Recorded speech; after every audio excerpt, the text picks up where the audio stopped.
to another episode of the Marketing 101 for Small Business Owners podcast. I'm your host, Philippa Channer, content marketing strategist, and I am excited to bring this new series to our channel, the MoCo Business Buzz, where I get the opportunity to interview local business owners, give them an opportunity to share about themselves as well as some of the marketing stories that they have to share. So today I have brought Naomi Brown with me, and I am excited to hear her journey and also see if I can resolve some marketing struggles she's had. So Naomi, please introduce yourself a little further. Tell them about who you are and what you do. Hi, thank you for having me. I am Naomi Brown. I'm a realtor. I call myself a trusted advisor. I help people find the home of their dreams. I try to focus in on first-time home buyers and seniors. I have a designation in senior real estate. Both ends of the market really have a need to be educated and to feel that someone is there in their corner to help them through the entire process. And that is what I strive to do, is to help people through the entire process, make it a relationship as opposed to a transaction. Yes, I love that. I love that vision and explanation, especially for the focus and passion on helping seniors. I know that at that stage in life, a lot of people can take advantage of seniors and their lack of knowledge sometimes on the processes and the systems that are going on. So I feel much better knowing that you're out there supporting them and giving them the value that they need. Thank you. Awesome. Yeah, you're very welcome. So now today's show, we're all about marketing. So I would love to know some of the things that you have done and tried in the past, marketing-wise, that have really worked for you and feel like has gotten you the results you want for your business.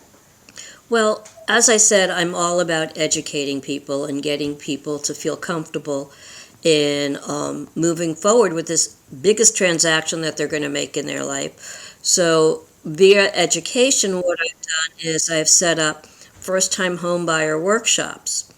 And so to get people to them, I've used setting it up. During COVID, it was wonderful because everyone was home, and I took advantage of Zoom. And Zoom was a wonderful, wonderful platform that it didn't matter what you were wearing or where you were.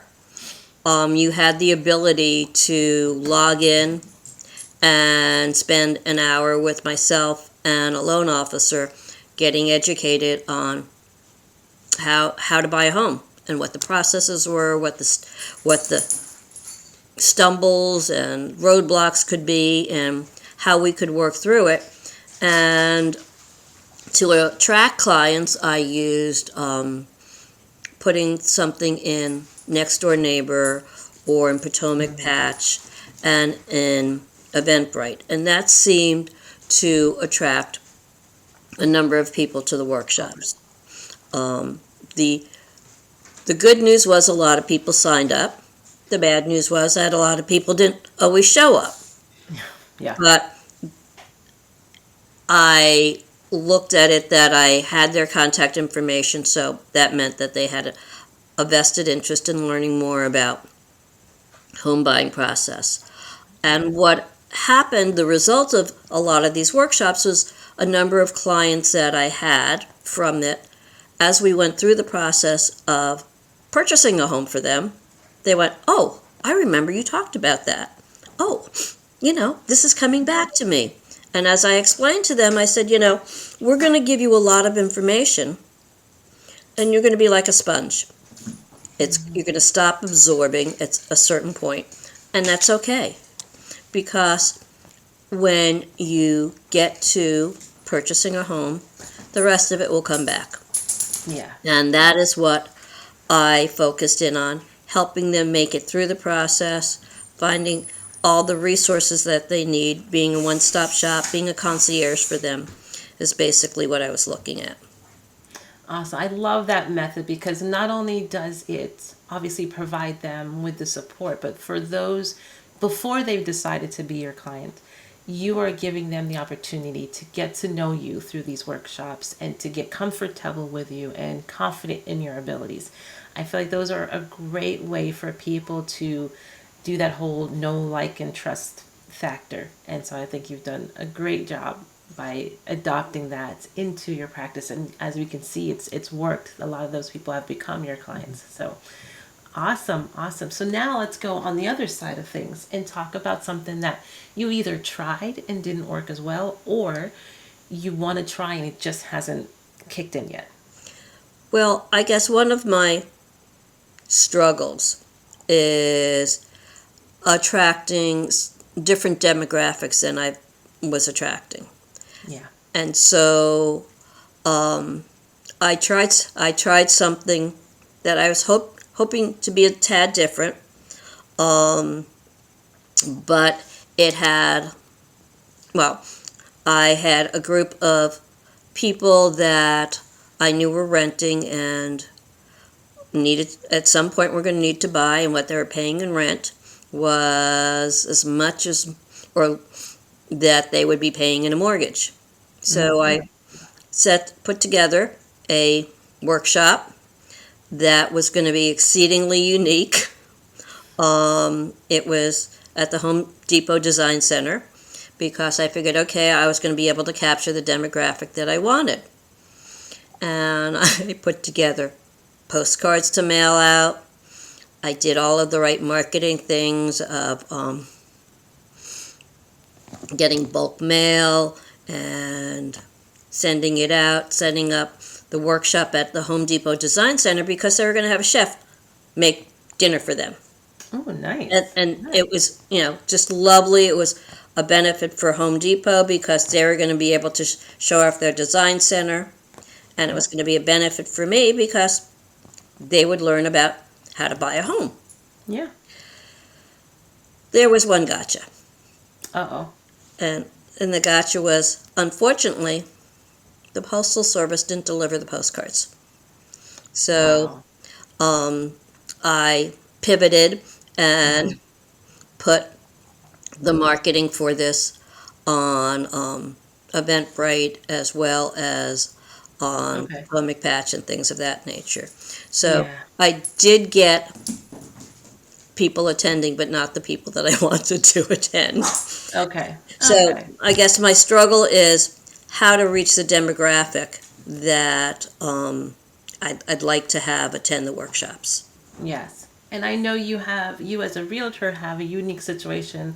I mean, I think each industry has some stipulations like this, but I know specifically as a realtor, if you want to do an ad, there are certain things you cannot do. Like I think you cannot target specific age ranges. I believe you can't target specific people based on demographics. So it's a little harder for you as well. So you would have to do the homework to say, okay, who is it that I want to target and why? Why the specific demographic? And then you have to figure out yourself, where are they? Where are they congregating? Where are they engaging? If it's social media you want to focus on, what platforms are they on that you need to be on and show up for? And then the next step is what do they care about? Like, what are they interested in? What are they searching about that you can tap into?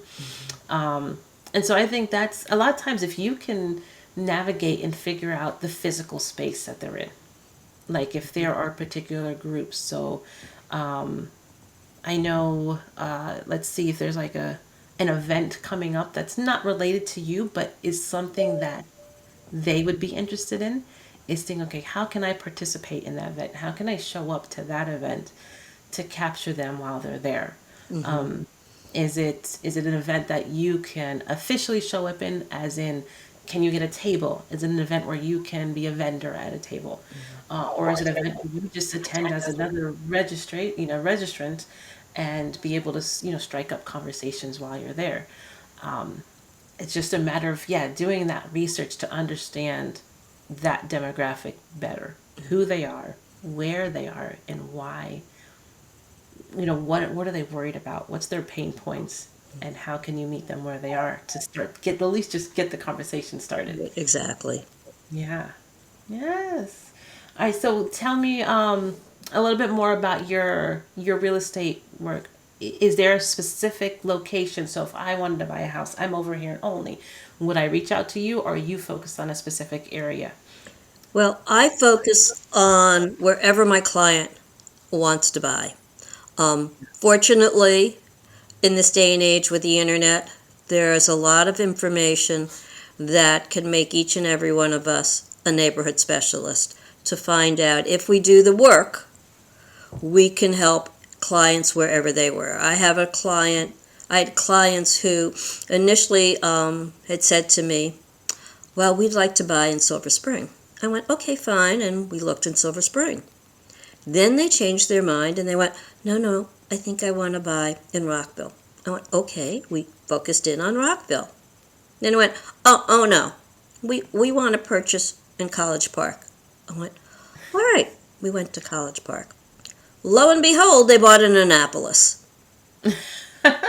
So, as I said, fortunately as a realtor, we have access to the tools that give us the information to enable us to become neighborhood specialists. Okay.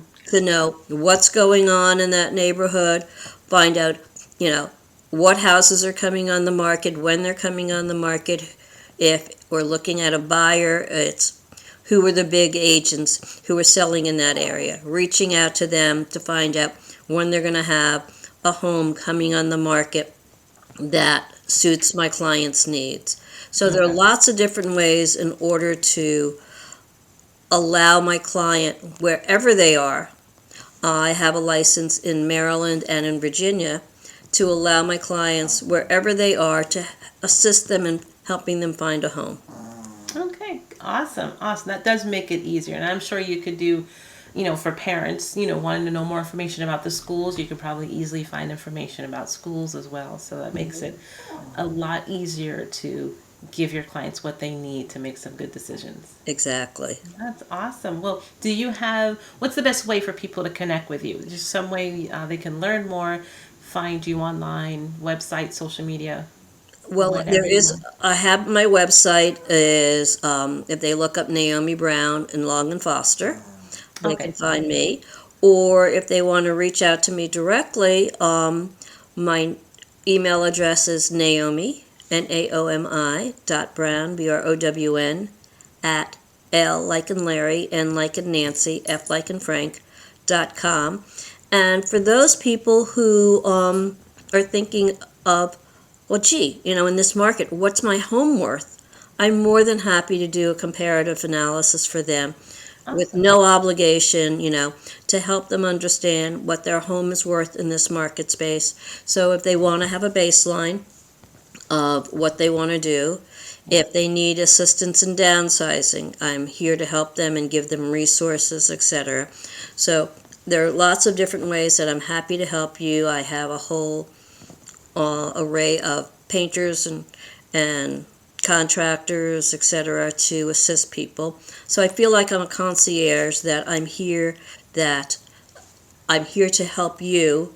And as I say, that once we find a property for you, or if you're selling your property, I take off my hat as a realtor and I become your project manager. It's Awesome. like, here are the tasks that we need to do, and this is how we're going to do it. And we set our deadlines. So I'm there with you throughout the whole entire process, holding your hand and encouraging you to move along, Awesome. and bringing you the resources. I love that. Because it is one of the biggest expenses people are going to make. So having somebody like you by their side makes it so much easier and so much more comforting. So appreciate that. All right. So thank you, Naomi, for your time. I enjoy having you here. I enjoy the wisdom and knowledge that you brought and the stories you had to share. And I look forward to just continue the show. So please come back, listen to more episodes. Next week, Wednesday, we will be sharing another marketing wisdom post. So stay tuned to that, as well as next week, Friday, we'll be interviewing another local business owner and hearing their journey. So again, Naomi, thank you for your time. Thank you for having me today.